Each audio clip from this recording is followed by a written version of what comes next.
Hi everyone, in this video we're going to take a look at the new responsive designer for Nintex Forms for Office 365. So in my site I'm going to select the Nintex Forms button in the ribbon, and that's going to show me the designer selection screen. Now the first thing you'll notice is I still have access to Classic, I can still use responsive, but now I have a third option, which is the new responsive designer.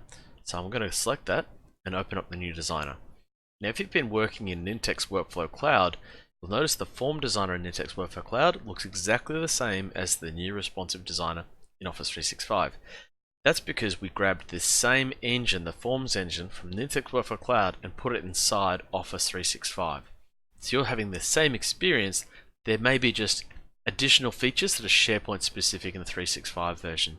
And this same engine will also go into Nintex Forms for SharePoint in the future as well. What's interesting is this engine will also run inside Nintex Mobile. For your end users, they'll have the same experience, the same logic, the same rules, the same controls across Nintex Workflow Cloud, Office 365, and eventually SharePoint and Nintex Mobile. So it's the same experience everywhere, the same logic and the same controls. So let's have a look at the design canvas. First, we've got the toolbox on the left hand side. We've got our SharePoint controls here, and also our list columns here as well. Then we've got the standard save, publish, close, undo, redo, reset, delete, import, and export. There's a bunch of tabs at the top, and we'll talk about those in a moment. But first, let's go through some of the toolbox. Now we've still got the barcode control.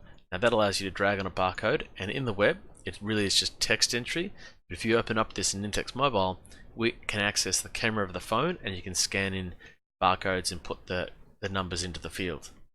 Choice multiple and choice single are pretty much the same sort of experience. Drop downs, radio buttons, check boxes.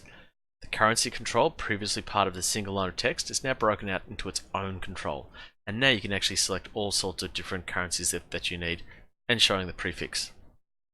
We have a date time control, and that's got a handy new feature, which is restrict past dates. So if I come to preview, now it won't let me select past dates. No validation, no rules required, it's just built into the control.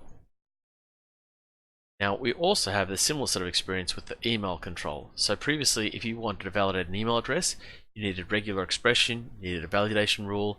Now you just drop on the control and it works straight away. So if I put in my email address and forget the ampersand, it's going to tell me my email address isn't correct. Put an ampersand in and it's going to work. Pretty simple, but makes it very, very easy and quick to build a form. The file uploading control has had a few enhancements. You can now restrict on certain file types, a few other restrictions in here, and you can also drag a file onto the form canvas to upload a file when you're using the form.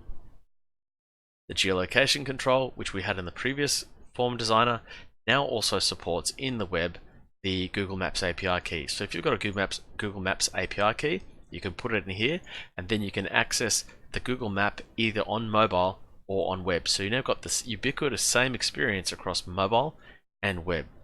Now talking about ubiquitous experience, previously we had a signature control in the mobile, but we didn't have it in the web. So now if you come to signature control, you can actually sign on the web and on mobile.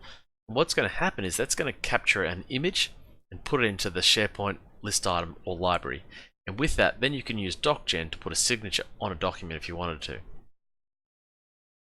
Other controls, got the standard ones, the yes, no, text short, text long, space control to make space around controls if you wanted to. You can shrink or expand controls, label control, image, and group.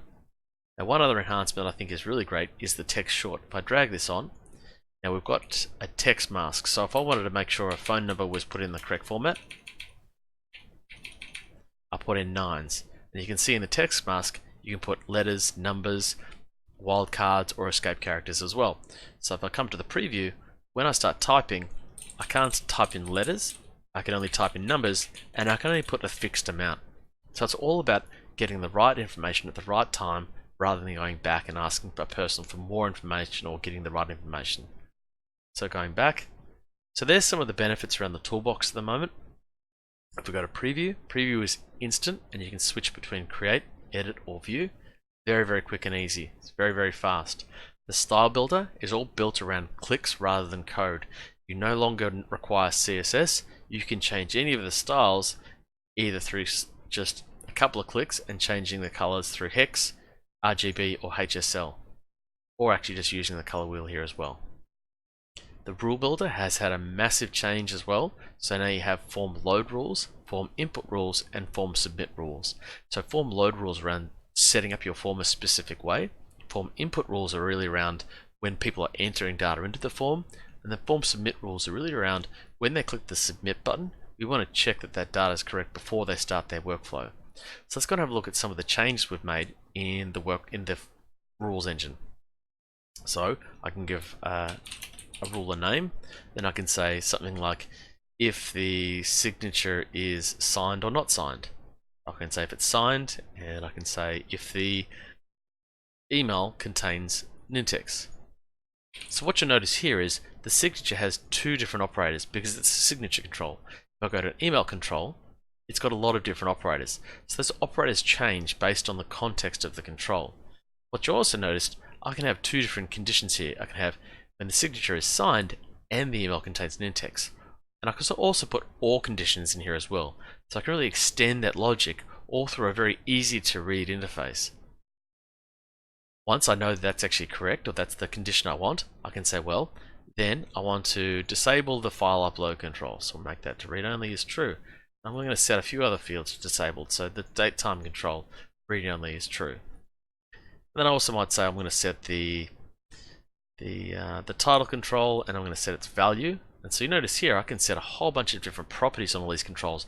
Previously this was not possible at all.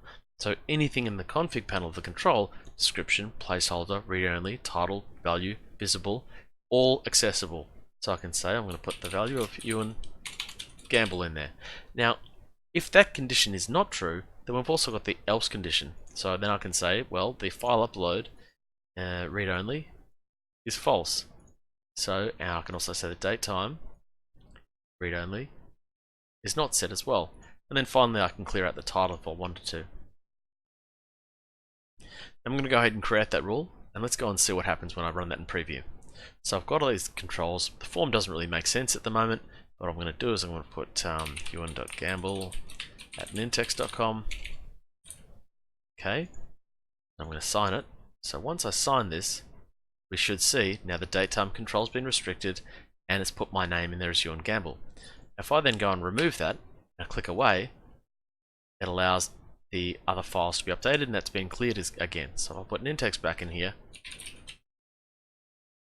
It's gone and restricted this and put that value in there as well. So the rules engine has changed quite a lot. It's really about ease of use, easy to understand, easy to read, very powerful but very flexible at the same time.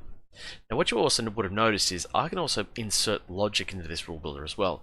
So when I click on insert, I could insert a value from a form variable, a form control, SharePoint columns, or even context variables as well.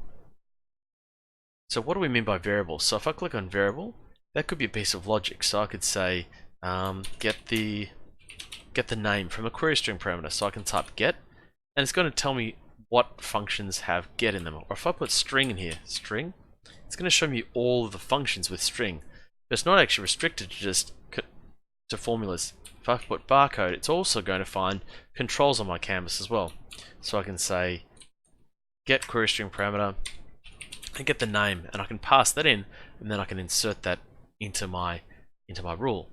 And once I've created that, I can then go to variables, press cancel. Let's update our rule first, and I can go to variables, and I can go and maintain my variables as well. And this is where the power and flexibility of Nintex Forms comes into its own. So you can create very, very powerful pieces of logic. So creating a new variable, look at all the different functions we've got through here. You could manipulate the form in so many different ways through all these different sorts of functions. You've got your form controls, you've got your SharePoint columns, and also your context as well. So all that logic and that richness can come through here as well.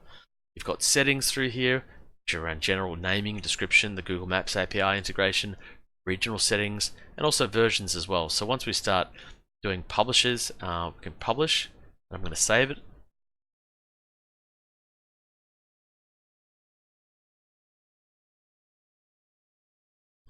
And then I'll do a save. and I'll go to versions, and we can see these are my different versions. I might have done that save and I want to roll back. So it's very, very easy for me to manage the versions of my form as well. Now finally, the piece that people get very excited about is configuring pages. So this is about managing very, very large forms and how we break that down for a better user experience. So I can add multiple pages and create their names.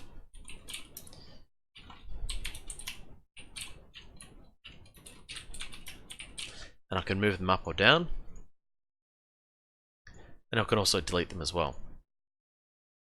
Now what I can also do is change the font size of them, and I can say step sequentially or non-sequentially. Now what that basically means, it's when is it going to trigger the validation, because if a field is required on the first page, it won't let me go to the second page. Or if we do non-sequentially, it means I can step from page 1 to page 3 to page 2. It's only going to validate once I press the submit button. And also what you can do is you can change the way that the pages actually sit, vertically or horizontally.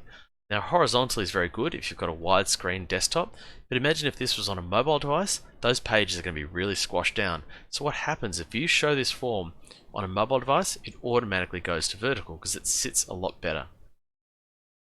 So that's a bunch of the features that we have coming up in the new responsive designer. Hopefully that's helpful to you. Let us know in the comments and in the community. Cheers.